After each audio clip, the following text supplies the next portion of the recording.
Bonjour à tous, bonjour à toutes, Anne-Marie avec vous aujourd'hui. Bonjour tout le monde, Gladys avec vous. Bienvenue sur notre chaîne Les Messagers de la Nouvelle Terre pour une nouvelle vidéo.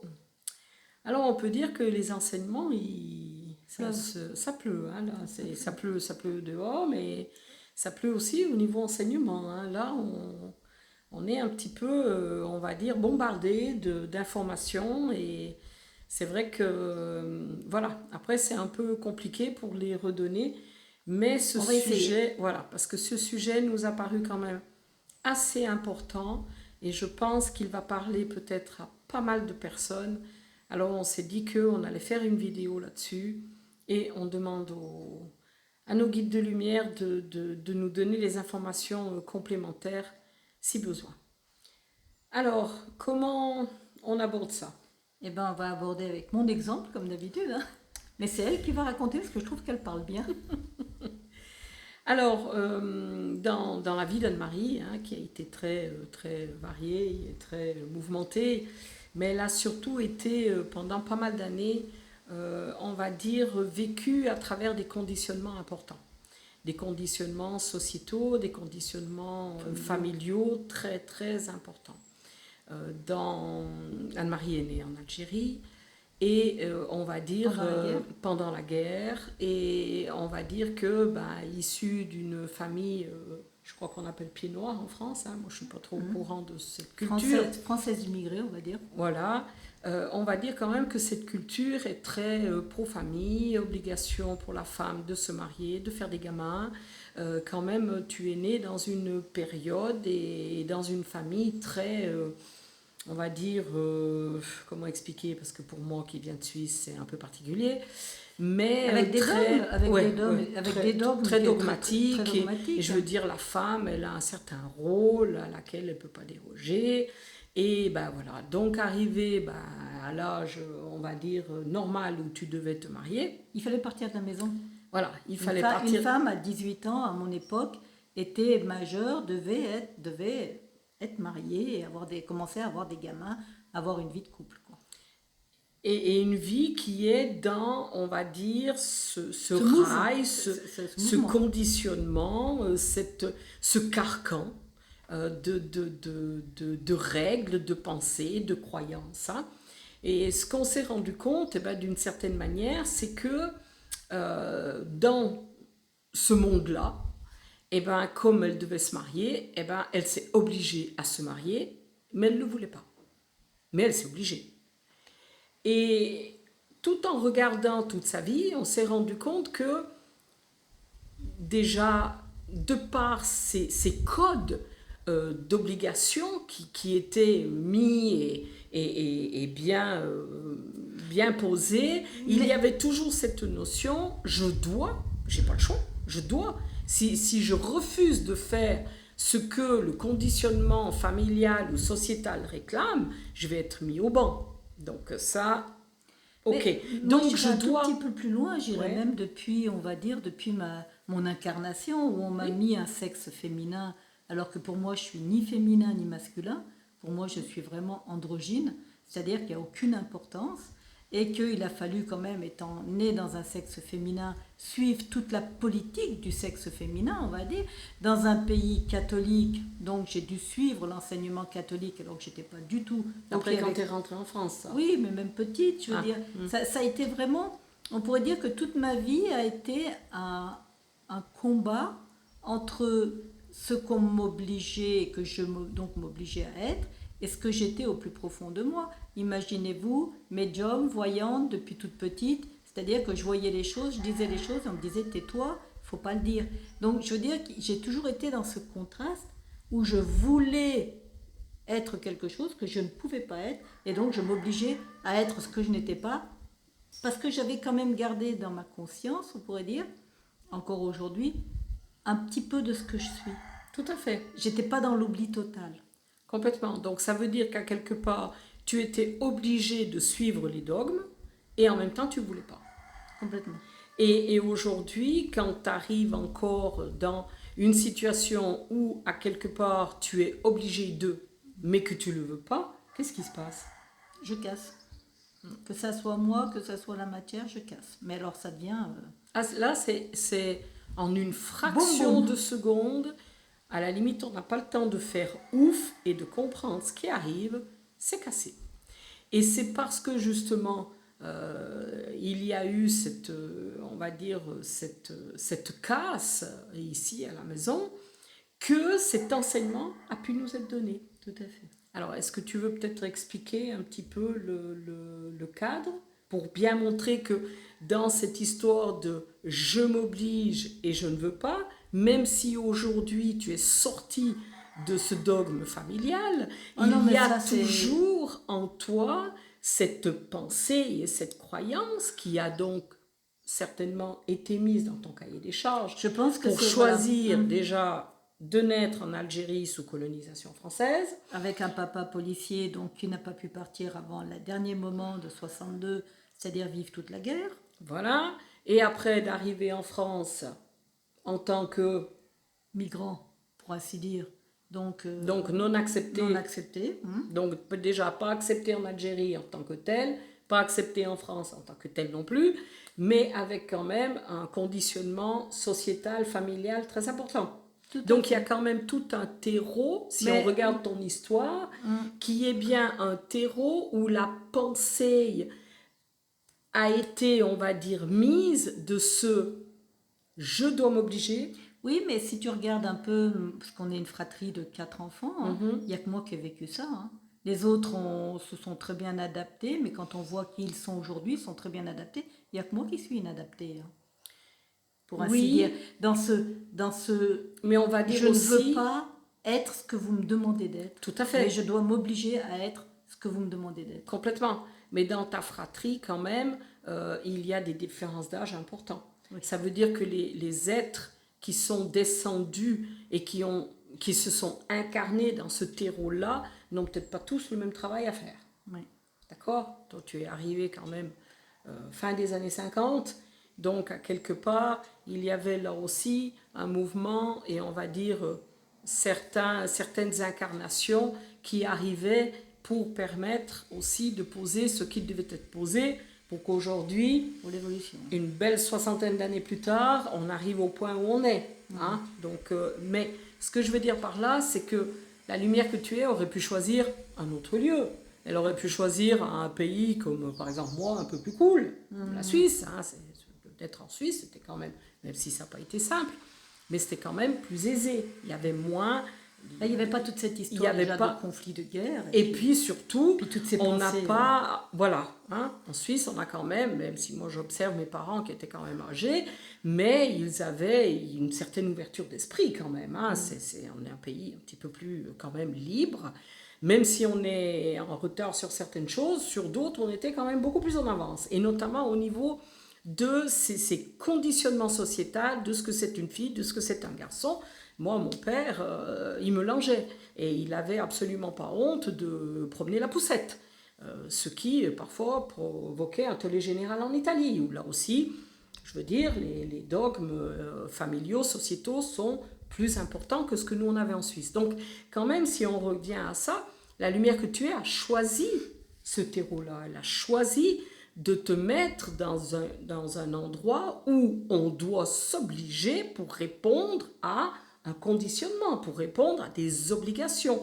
Donc on a bien en toi cette notion qui aujourd'hui, même si tu n'es plus là-dedans, mais si j'y suis toujours, ça fonctionne toujours.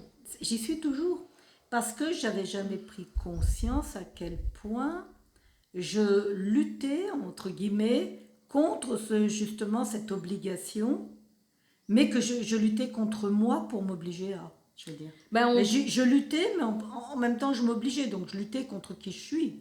Mais on peut dire aussi que tu t'obligeais, mais tu voulais pas. Oui, c'est ça. Et comme tu ne voulais pas, cette obligation, c'était je ne vais pas me soumettre au conditionnement sociétal, mais je vais m'obliger. Mais c'est moi qui m'oblige. Mais je ne le veux pas. Mais ça fait rien, c'est pas eux qui m'obligent, c'est moi. Et aujourd'hui, il peut arriver dans certaines circonstances où même s'il n'y a pas, on va dire, d'obligation sociétale quelconque, quand même, tu es quand du même... moment que tu es mère vis-à-vis de ton enfant, tu vas quand même... Systématiquement, j'ai un de mes enfants avec moi, je rentre dans le système, obligatoirement. Exactement. C'est devenu un réflexe. Et lorsque, on va dire, tu es en présence de tes enfants, eh bien, c'est ce rôle, entre guillemets, de mère, qui a été bien sociétalement conduit et qui fait que, face à l'enfant, je m'oblige, même si je ne veux pas. Tout à fait. Donc là, on prend cet exemple pour montrer, on va dire que ce qui est intéressant de voir, c'est la pensée qui a été mise dans le cahier des charges, et c'est en regardant un peu notre histoire qu'on peut la trouver. Pensée qui aujourd'hui nécessite une prise de conscience pour pouvoir s'en libérer. Tout à fait. Parce qu'autrement, tu restes dans ce carcan, tu restes dans ce conditionnement. Mais donc, dans cette prison, on est toujours dans ce travail que les guides nous invitent à faire, de sortir de la prison et de l'enfermement pour pouvoir descendre. Tout à fait. Et là, après maintes discussions avec Gladys, on a vu quand même que beaucoup de monde était concerné. Alors, tu as ceux qui s'obligent et tu as ceux qui disent « je ne veux pas ». Eux, ils vont être dans l'opposé. Ils vont dire je suis obligé d'eux, mais moi, je ne veux pas. Et moi, j'ai dit moi, je ne veux pas, mais je suis obligé d'eux. On va dire que le binôme, le thème de la vidéo, c'est bien ça. Et donc, à la limite, ce qui est important, les guides nous montrent, c'est que de prendre conscience de comment j'agis face à la société ou face à la vie. C'est où je m'oblige et je ne veux pas, ou je ne veux pas et je m'oblige. On est dans un des deux, obligatoirement dans un des deux, concepts. Oui, parce que c'est le concept de l'expérimentation. Exactement. C'est ce qu'on a vécu.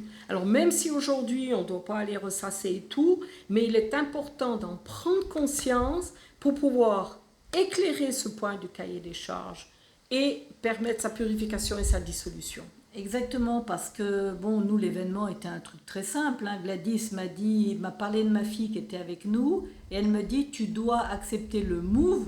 Bon sang, ça a fait demi-tour, je me suis retournée, la tasse elle a volé, parce que mon corps étant habité du fait que je dois attendre ma fille pour l'accompagner, on va dire, depuis sa naissance, eh bien, mais j'avais pas conscience de ce qui m'habitait, on va dire, de ce qui s'est passé. Même moi, j'ai été surprise, Gladys a été surprise, on n'a rien compris, la tasse a volé, on ne sait même pas comment, mais c'est vraiment, à la limite, un réflexe de conditionnement. Je ne veux pas attendre, mais par contre, je suis obligée d'attendre mon enfant, on va dire. Tout à fait. Et c'est grâce à ça, je remercie ce qui s'est passé, parce que tout de suite, d'une certaine manière, moi je me suis branchée pour demander, mais qu'est-ce qui se passe?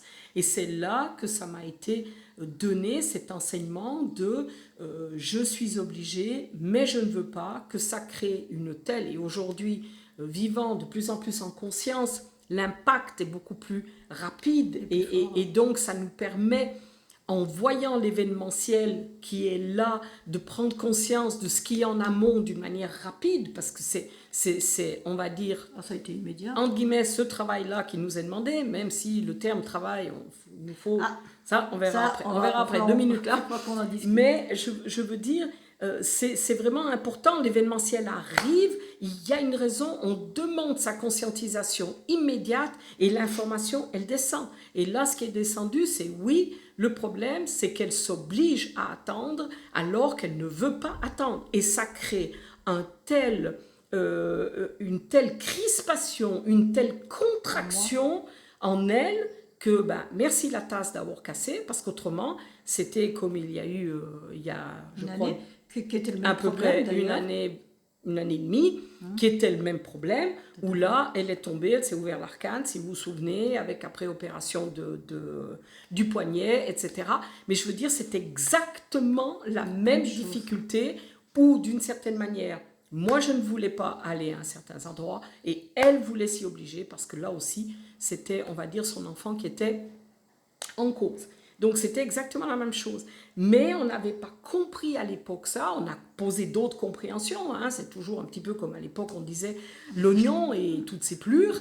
Mais là, on arrive au cœur. Et ce qui est vraiment, on vous explique tout ça, c'est pour que vous puissiez voir que lorsqu'il y a l'événement qui arrive, Mais tout de suite, ce n'est pas l'extérieur qui est en faute, ça n'a rien à voir, c'est une pensée qui est en vous, qu'on vous demande aujourd'hui de conscientiser pour pouvoir nettoyer et purifier le champ, parce qu'autrement, ce champ électromagnétique va toujours attirer à vous la difficulté, l'expérimentation pour vous permettre de poser la conscience dessus.